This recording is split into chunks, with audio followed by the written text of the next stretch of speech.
with some companies like Nintendo and Take-Two acting with flat-out hostility towards mods and fan games, it's funny to think there's a company that flat-out hires modders. That company, of course, is Valve, and they've used modders to make a variety of games from Team Fortress to Black Mesa. One such game that they turned to the community for was Portal. It was successful and took the game industry by storm, enough so that a sequel was made.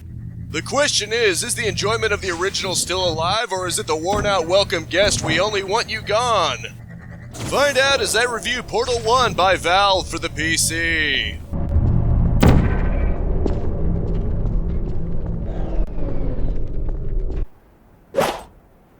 At its heart, Portal is a puzzle game about point and click through a mansion to solve a big murder Just kidding, it's about portals. I know, I haven't seen a shocker this big since I learned that The Legend of Zelda was all about Princess Zelda and her big legend. What's next? Are you gonna tell me that Duke Nukem is all about a guy named Duke Nukem? No, but seriously, the crux of the game is that you've got a gun that fires two portals. One blue and one orange. You go through one to get to the other and you use it to navigate the world. Well, to be more specific, the game doesn't exactly start you out with a dual portal device right off the bat. At first, you have to utilize preset portals, then you get a one portal gun with only one portal preset, and then finally it takes off the training wheels and you get the dual portal device for yourself. Of course, portals aren't the only mechanic of this game. The main crux of each puzzle is typically either putting a cube on a button or pressing a smaller button on a podium to make things happen.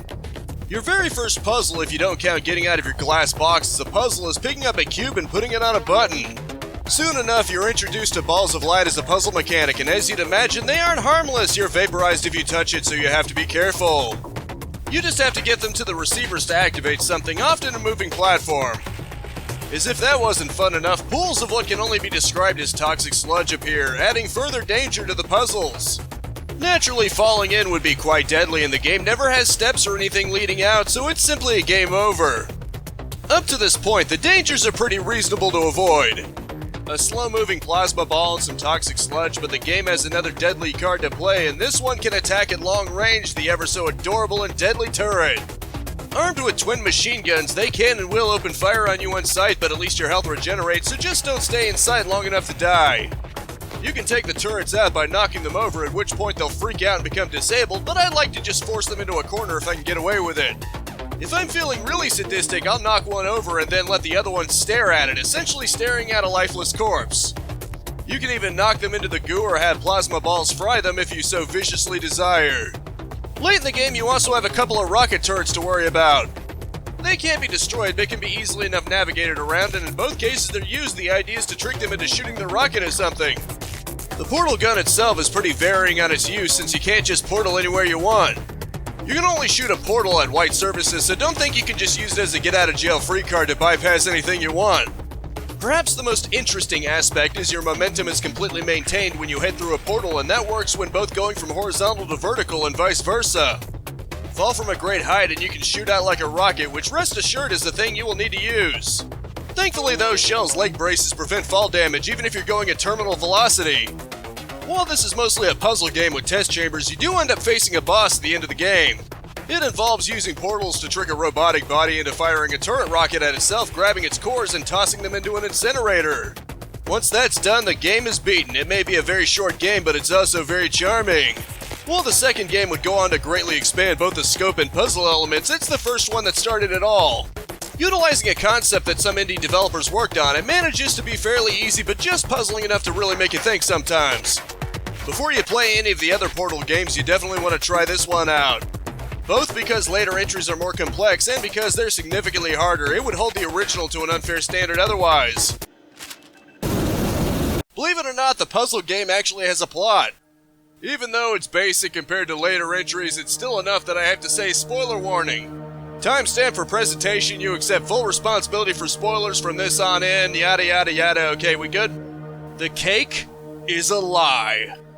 Sorry, had to. The game starts out unassuming like many good surprise twist games.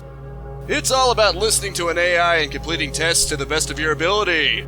Everything just seems so simple and innocent, but the game does give you subtle hints that something is off here. Perhaps the biggest one is that you can find a secret area behind the scenes where there appeared to be someone living there. Various things scattered about like a hot plate can be seen, but most infamous is the cake is a lie. You can see it scribbled over and over with the last one trailing off like he collapsed or something while writing it. This is significant since the AI does in fact promise cake for completing the tests. Just to psychologically mess with you, you're given a storage cube with hearts on it. This is called a companion cube.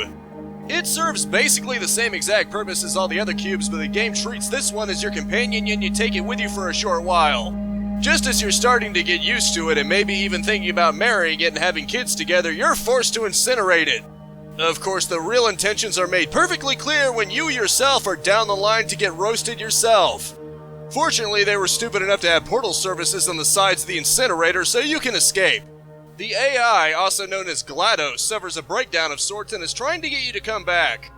It starts acting as though you're the one betraying it. After heading through some of the underbelly of Aperture, at least what it showed you at the time, you finally confront GLaDOS. You learn after destroying one of her cores that fell off randomly that she flooded the facility with neurotoxin. She is basically the cause of so many scientists being killed in the facility. She was later given a morality core to inhibit this behavior, and you just destroyed it. Thus it begins a race against the clock before neurotoxin kills you. Fortunately, GLaDOS gets a little impatient and smooth-brained and also pulls out a rocket turret to finish you off quicker with.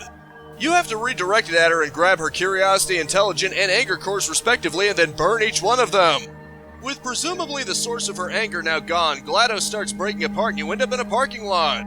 The original sort of leaves it vague as you're laying on the ground, but this is sort of retconned in an update so a robot drags you back in because it's not over yet. Just to stick it to you, it's revealed that the cake is real and you can't have any of it. Don't feel too bad though, judging by the intelligence core, the cake is completely inedible. Either way, that's the plot of the story. Now there's a lot more to be unearthed, both in supplemental materials and of course the sequel. The man who was hiding and made the meme the cake is a lie is a scientist named Ratman helping Shell behind the scenes and other things like that. Even if the story in the original game is very obviously going to be quite shallow compared to what others have added to it since then, it had more than enough to pique people's interest. You really don't want to blow the plot load right away, you gotta leave just enough mystery to leave people guessing. It presented itself as a harmless puzzle game that you shouldn't think too deeply about at all and is about as shallow as a puddle, but then it shows it has a lot of hidden depth and you end up submerged. It really makes you ask questions such as why does GLaDOS have an anger core to begin with? Seriously, it's almost as if someone wanted her to be driven mad. What I'm saying is, plot is good, says Caveman Johnson. The game's presentation is quite an interesting one indeed. On one hand, it still nicely shows off the Source engine and looks very good for its time. On the other hand, it relies more on Half-Life 2 assets to some degree, which is completely understandable. Some would argue it actually helps ground the two universes together and that the Combine Nightmares could very well be going on topside. For the most part, everything in the test chambers themselves has a very clean and smooth look to it, akin to Apple or Wall-E, especially the turrets. There's actually a nice bit of contrast between the main test chambers, which are clearly made to look pristine, and the underbelly, which looks significantly grittier. One element that remains pretty interestingly persistent throughout the chambers, however, is that there's actually an observation room there. It's probably one of the earliest signs that something isn't quite right, because despite the refracted glass, it's pretty obvious that nobody's ever there. Where'd everybody go? Bingo?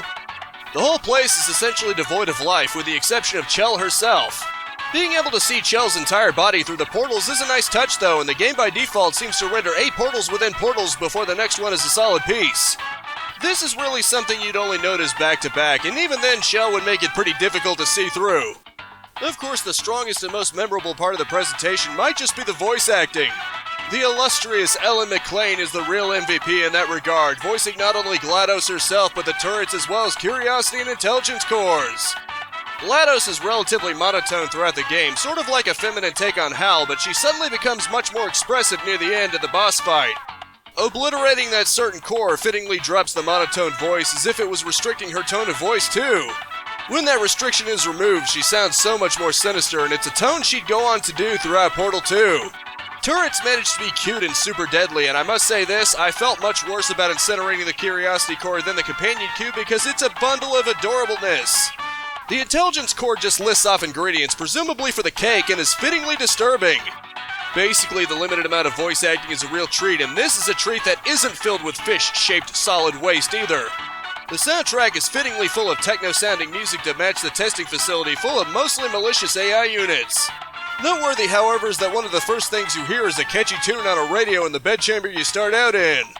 You're free to carry it with you to some extent, but you'll eventually reach an emancipation grill made to prevent you from smuggling things from chamber to chamber. While the tune may seem unconnected to anything else in the game, it ends up being used as the game's end credit song.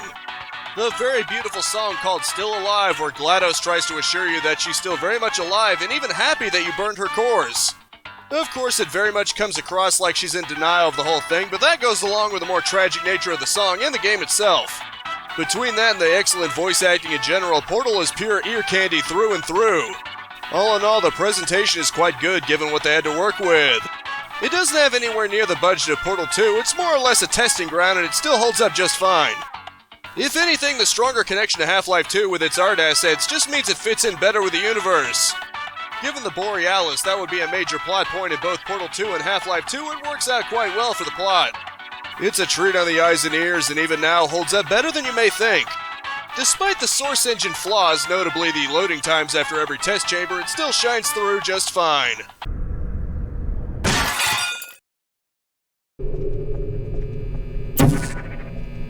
Portal is widely considered a top game, and for very good reason.